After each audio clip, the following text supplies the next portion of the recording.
10 terms for first-time home buyers and seasoned buyers too. Let's start off with deposit and down payment. The deposit is the good, safe money that a buyer puts down to secure the home or offer prior to completion, usually in the form of a bank draft. The down payment is the total amount that a buyer puts down to contribute towards the purchase. Where people seem to get confused is that the part of the deposit is also part of your total down payment. So if your total down payment was $50,000 and you put $10,000 down with the offer, the remainder of your down payment is $40,000. Sometimes the deposit may end up being the total down payment. For instance, if you're putting 5% down on the property, your deposit may also be the total down payment. Subject removal and subject-free offer. What's the difference? The subject removal is kind of like the buyer's safety blanket. It's their time to do their due diligence and also the lender's time for them to do their due diligence in approving your mortgage. This usually takes about 5 to 7 business days. Standard subjects are the conditions that need to be met before the buyer goes through with the purchase, including financing, possibly an inspection, and if it's a condo purchase, reading through the strata documents. Once this has been taken care of, you can safely remove your subjects once the lender has reviewed all the documents that you've sent in with your purchase. If at this time you are not satisfied with something, like the inspection came back poorly or the strata documents had an issue in there with the special levy, or there was possibly mold in the strata documents, at this time you cannot go ahead with the purchase and say you're not removing the subjects because of a particular issue. A subject-free offer, on the other hand, means that you're not making the offer subject to any conditions. You're waiving those conditions as far as the seller is concerned, but it doesn't mean that you're not doing your due diligence and taking care of things on the other side. It just means that the vendor is confident that you're going to go through with the offer regardless of what the inspection may bring or what the appraisal value may come at.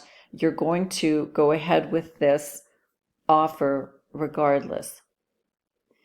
And if you're going to write a subject-free offer, it's important that you've done all this work beforehand, finding out everything you can about the home or the condo unit, the condo building, to make sure there's no red flags against that particular property.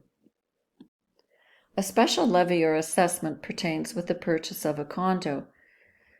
So if there is work to be done on the building that is shown through the strata documents or the inspection report, this is the amount that would be needed for an upcoming project. So something such as replacing the roof, or maybe the windows in the building need to be replaced. Maybe the concrete for the parking may need to be replaced. Whatever that special levy is, it must be disclosed in the condo strata documents.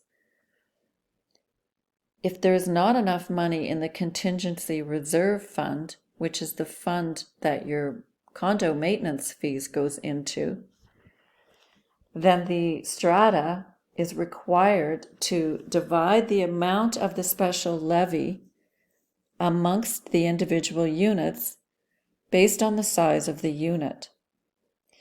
Now, if there's a special levy coming down the pike that's, say, $20,000 per unit, and in your mortgage application it doesn't show that you have a surplus of funds to fall back on to pay this special levy, your mortgage application can be declined for this reason.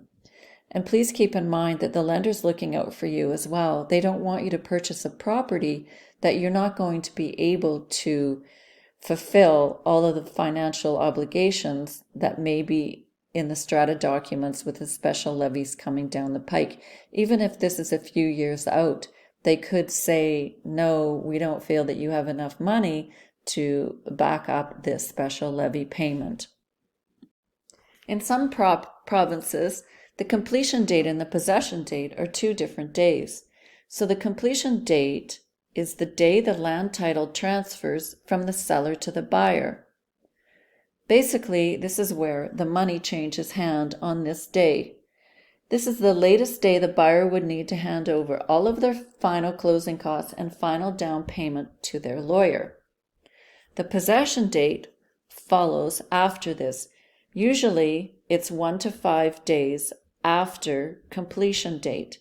So this is the day that you get to break out the champagne and get ready to spill some champagne on your new floor.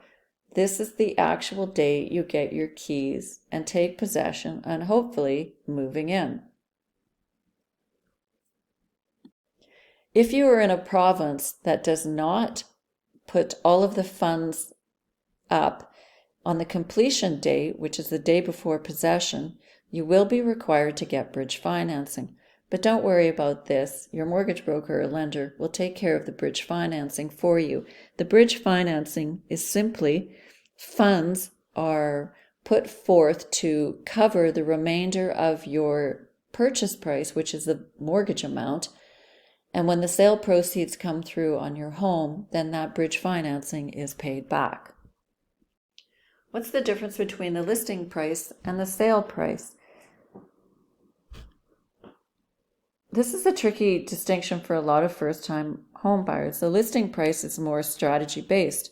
A seller can list for more or less than the market value. Just because someone lists a property for, let's say, $400,000 doesn't mean that they want $400,000 or that they'd even sell for $400,000. The market value is more what the home is actually worth, and this would be the sale price.